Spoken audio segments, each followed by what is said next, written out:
Bharatiya Janata party ने कभी OBC की बात किया पूरे प्रदेश में, न कभी कांग्रेस के लोगों ने भी बात किया कि हम ओबीसी बहुल राज्य है, इसमें ओबीसी को हक अधिकार की बात कभी भी करनी चाहिए। न जेएमएम ने कभी ओबीसी के हक अधिकार की बात किया।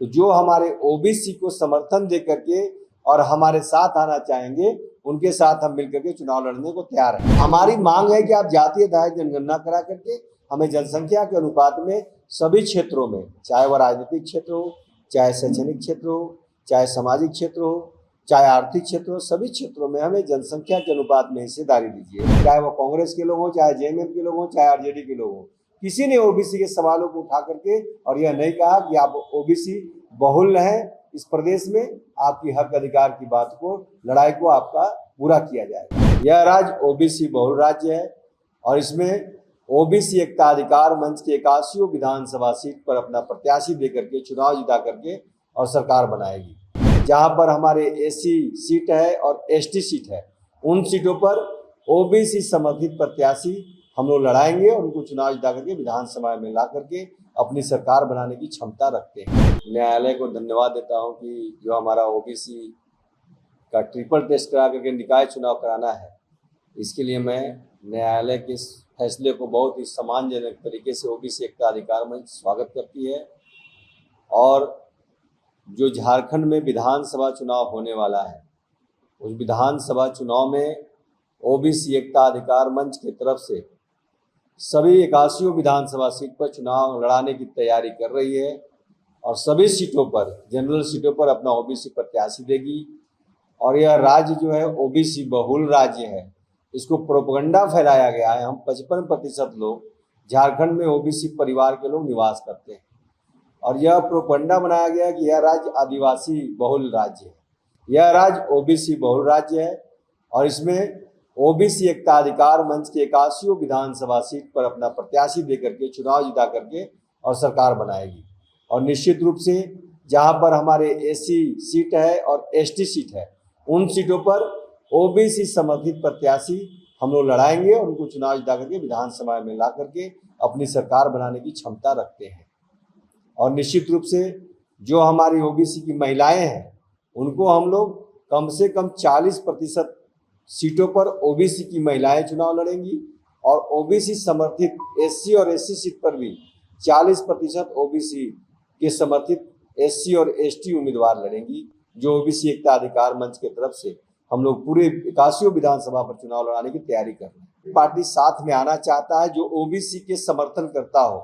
आप देखे होंगे झारखंड राज्य के 24 वर्षों बाद भी आज न भारतीय जनता पार्टी ने कभी ओबीसी की बात किया पूरे प्रदेश में, न कभी कांग्रेस के लोगों ने भी बात किया कि हम ओबीसी बहुल राज्य है, इसमें ओबीसी को हक अधिकार की बात कभी भी करनी चाहिए। न जेएमएम ने कभी ओबीसी के हक अधिकार की बात किया। तो जो हमारे ओबीसी को समर्थन दे करके और हमारे साथ आना चाहेंगे, उनके साथ हम मिलकर के चुनाव लड़ने को तैयार हैं। अन्य राजनीतिक पार्टियां भी हम लोग के संपर्क में है, जो अन्य प्रदेशों में, अन्य देश के भिन्न भिन्न प्रदेशों में है, उन लोग के साथ भी हम लोग का संपर्क स्थापित है।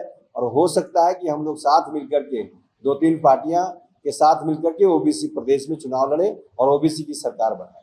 81 विधानसभा में सभी जगहों पर हम लोगों ने यह सूचना दे दिया है कि जो भी हमारे ओबीसी की तरफ से चुनाव लड़ना चाहते हैं या जो एससी और एससी सीट पर है, वो ओबीसी समर्थन के साथ चुनाव लड़ना चाहते हैं, तो वो आवेदन कर सकते हैं। ओबीसी का 11 सूत्रीय जो हम लोगों को मांग पत्र है, पहले भी हम लोगों ने लगातार 2 वर्षों से संघर्ष करके पूरे प्रदेश में इसको बताने का काम किया है। गांव-गांव जाकर, हर एक प्रखंड में, हर एक पंचायत में जाकर के हम लोगों ने यह सूचना देने का काम किया है कि हमारा किन किन मांगों को सरकार मानेगी तो हम लोग उसके साथ खड़े रहेंगे। लेकिन आप देखिए, हम लोगों ने विधानसभा का भी घेराव 30 तारीख को किया था, चाहे वो भारतीय जनता पार्टी के लोग हों, चाहे वो कांग्रेस के लोग हों, चाहे जेएमएम के लोग हों, चाहे आरजेडी के लोग हों, किसी ने ओबीसी के सवालों को उठा करके और यह नहीं कहा कि आप ओबीसी बहुल हैं इस प्रदेश में, आपकी हक अधिकार की बात को, लड़ाई को आपका पूरा किया जाएगा। जो आपकी मांगे हैं उसको पूरा किया जाएगा। सारे पार्टी में ओबीसी मोर्चा बना हुआ है, तो फिर मोर्चाधारी को कैसे आप पास लाएंगे? वो मोर्चाधारी कोई खास वो है कि मैं वो पिंजड़ा के तोता है। ओबीसी का कौन सा बड़ा सम्मेलन पूरे प्रदेश में किसने कराया क्या? आपके पास है कोई प्रमाण तो दिखाइए हमको। हमारा प्रमाण तो है आपके माध्यम से, आपके सौजन्य से, आपके सहयोग से पूरे प्रदेश में हम लोगों ने अभियान चलाया। किसी ने ओबीसी की आवाज को उठाया क्या? केवल वो कुर्सी के लिए बैठे हुए हैं कि हम ओबीसी मोर्चा के अध्यक्ष हैं, ओबीसी मोर्चा के पदाधिकारी हैं। किसी ने कोई संज्ञान लेकर के, उनको हिम्मत है कि अपने पदाधिकारियों के पास, अपने नेताओं के पास बोलने का है हिम्मत? तो बताइए, कहीं सुना है तो नहीं दिखा दीजिए हमको। कुछ इस तरह की रणनीति है आपके पास जो ओबीसी मोर्चा को तोड़ करके अपने पास जो है? उनको तोड़ने, उनको नहीं रहने और उनको आने और नहीं आने से कोई मतलब नहीं है। हमारा ओबीसी बहुल राज्य है। हम ओबीसी परिवार के लोग 55% झारखंड में निवास करते हैं। और आप पलामू प्रमंडल देख लीजिए और उत्तरी छोटा नागपुर देख लीजिए, वहाँ 65% लोग निवास करते हैं। और जिनको चाहेंगे उनको जिता देंगे, जिनको चाहेंगे उनको हरा देंगे। तो ये हमारे ओबीसी में ताकत है और उसी ताकत को जगाने के लिए हम लोगों ने पूरे प्रदेश में हर एक प्रखंड में हम लोगों ने एकता अधिकार से न्याय रथ यात्रा निकाला और पूरे प्रदेश में अभी भी हमारा एकता अधिकार से न्याय रथ यात्रा चल रहा है, शामिल है। और 2 सालों से हम लोग इसी मांग पे अड़िग है, इसी मांग पत्र को लेकर के हम लोग लगातार संघर्ष कर रहे हैं। अपने मुखार बिल से 2-4 जो हमारी मांग है कि आप जातीय आधारित जनगणना करा करके हमें जनसंख्या के अनुपात में सभी क्षेत्रों में, चाहे वह राजनीतिक क्षेत्र हो, चाहे शैक्षणिक क्षेत्र हो, चाहे सामाजिक क्षेत्र हो, चाहे आर्थिक क्षेत्र हो, सभी क्षेत्रों में हमें जनसंख्या के अनुपात में हिस्सेदारी दीजिए। और ट्रिपल टेस्ट करा करके, जनगणना करा करके आप जनसंख्या के अनुपात में हमें, चाहे वह निकाय चुनाव हो, चाहे पंचायत चुनाव हो, चाहे वह विधायिका हो, चाहे वह एमपी का चुनाव हो, सभी क्षेत्रों में हमें जनसंख्या के अनुपात में हिस्सेदारी दीजिए। और ओबीसी की महिलाओं के लिए भी 33% आप सीट आरक्षित करिए। ये हमारी मांग है। हमारी मांग है कि आप हर एक पंचायत में लाइब्रेरी की स्थापना हो। बहुत सारे बच्चे हमारे किताब के अभाव के बिना पढ़ नहीं पाते। हमारी मांग है कि पंचायत प्रखंड से लेकर के और राज्य तक ओबीसी के लिए, ओबीसी के छात्र छात्राओं के लिए निःशुल्क छात्रावास की व्यवस्था हो, निःशुल्क उन्हें रहने की व्यवस्था हो, खाने की व्यवस्था हो। और सभी शैक्षणिक संस्थानों में, चाहे वह सरकारी हो या गैर सरकारी हो, सभी शैक्षणिक संस्थानों में उन्हें निःशुल्क शिक्षा की व्यवस्था हो और जनसंख्या के अनुपात में उन्हें आरक्षण भी दिया जाए। और सभी सरकारी नौकरियों में, चाहे वह राज्य सरकार की नौकरी हो, चाहे वह कंपनी की नौकरी हो, चाहे वह केंद्र सरकार की नौकरी हो, सभी नौकरियों में हमें जनसंख्या के अनुपात में हमें हिस्सेदारी मिलना चाहिए। हमारा अगर 100 वीडियो बनते हैं तो उसमें हमारा कम से कम 60 बच्चे, 52 बच्चे हमारा वीडियो बनना चाहिए। 100 अगर यदि इंजीनियर, डॉक्टर, बैरिस्टर, कलेक्टर बनते हैं तो उसमें हमारा जनसंख्या का अनुपात में 52 लोग के लिए वह सीट आरक्षित होना चाहिए। और साथ ही साथ हम लोगों ने यह भी मांग रखा है कि हम ओबीसी परिवार के लोग ग्रामीण क्षेत्रों में रह करके भी देश की अर्थव्यवस्था को चलाते हैं। और इस देश की अर्थव्यवस्था को हम लोग जीएसटी के माध्यम से 24 लाख करोड़ जो है राजस्व देते हैं सरकार को, जिससे देश की अर्थव्यवस्था चलती है। अगर हम लोग जीएसटी देना बंद कर देंगे तो सरकार की स्थिति क्या होगी आपसे छुपा हुआ नहीं है। तो हम लोगों ने यह भी मांग रखा है कि हम जिस अनुपात में आपको जीएसटी देते हैं उस अनुपात में हमें 60 वर्ष की आयु के बाद हमें पेंशन की व्यवस्था करिए। हम लोगों ने यह भी मांग रखा है कि उन नौजवान बेरोजगारों के लिए जिन्होंने अपने पढ़ाई लिखाई करके, कुछ लोगों का उम्र 1 साल ज़्यादा हो गया इसलिए उनको नौकरी नहीं मिल पाया, कुछ लोगों का जो है 2 मास कम आ गया इसलिए उनको नौकरी नहीं मिल पाया, तो उन नौजवान बेरोजगारों के लिए आप कम से कम 10 लाख का ऋण बिना ब्याज में उपलब्ध कराइए। और पिछड़ा वर्ग आयोग को सक्रिय करते हुए आप उसकी वित्त निगम की स्थापना करें और उसके माध्यम से हमें स्वरोजगार के लिए ओबीसी परिवार को स्वरोजगार की व्यवस्था करें उस वित्त निगम के माध्यम से। हम लोगों ने यह भी मांग रखा है कि जो बच्चे बच्चियां हमारे पढ़ना चाहते हैं, सबसे गंभीर विषय तो यह है, न राज्य सरकार इसे संज्ञान में लेती है, न केंद्र सरकार संज्ञान में लेती है। सबसे गंभीर विषय मैं आपको बताना चाहता हूँ कि गाड़ी का ऋण सस्ता है, गृह ऋण सस्ता है, व्यापार ऋण सस्ता है और शिक्षा ऋण सबसे महंगा है। मतलब छात्र छात्राओं के ऊपर तो हमारे न केंद्र सरकार को ध्यान है, न राज्य सरकार को ध्यान है। आप कैसा यह विडंबना है यह सरकारों का कि गाड़ी लीजिए जाइए तो ऋण सस्ता है, क्योंकि वो कारपोरेट घराने को फायदा पहुंचेगा, गाड़ी बिकेगा इसके लिए।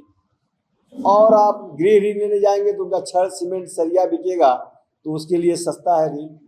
और बच्चों को पढ़ने के लिए जिनके पैसे की व्यवस्था नहीं है, अगर वो ऋण लेने जाएंगे तो सबसे महंगा शिक्षा ऋण है, लगभग 11% शिक्षा ऋण का रेट है। बताइए कैसी ये विडंबना है सरकार का। तो ये सारी बातों को लेकर के हम लोगों ने ये किया है। और हम लोगों ने यह भी किया है कि जो ओबीसी के व्यवसायियों हैं उन व्यवसायियों का जो लूट हो जाता है, कहीं हत्या हो जाता है, कहीं सोना चांदी की दुकान में डकैती तुरंत हो जाता है दिन दहाड़े, कहीं उनके पैसे छीन ली जाती हैं, कहीं उनको रंगदारी मांगा जाता है, उसकी भी सरकार से अलग से सरकार जो है रक्षा का बजट व्यवस्था करके और उनकी रक्षा की अलग से व्यवस्था करे। ये हम लोगों ने मांग पत्र में रखा है।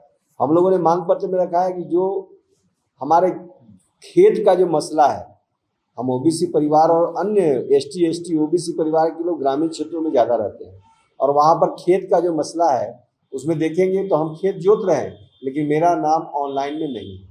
वो हमारे दादा बाबा जिसके नाम से बदलेम किए थे उनका नाम ऑनलाइन में है।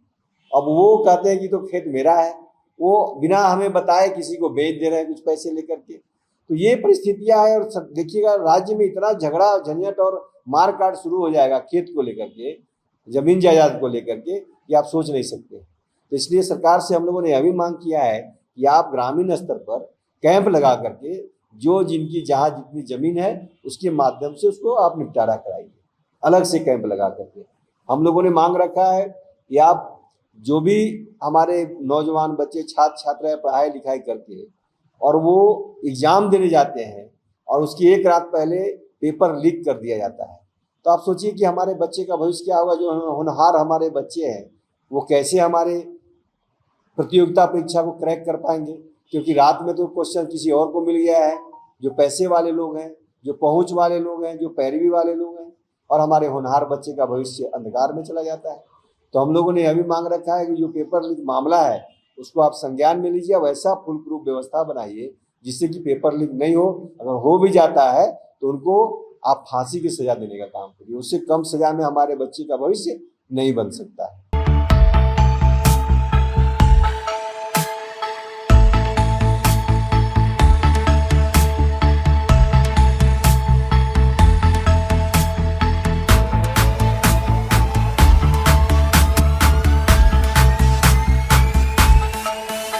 thefollowup.in. Like, share, and subscribe. www.thefollowup.in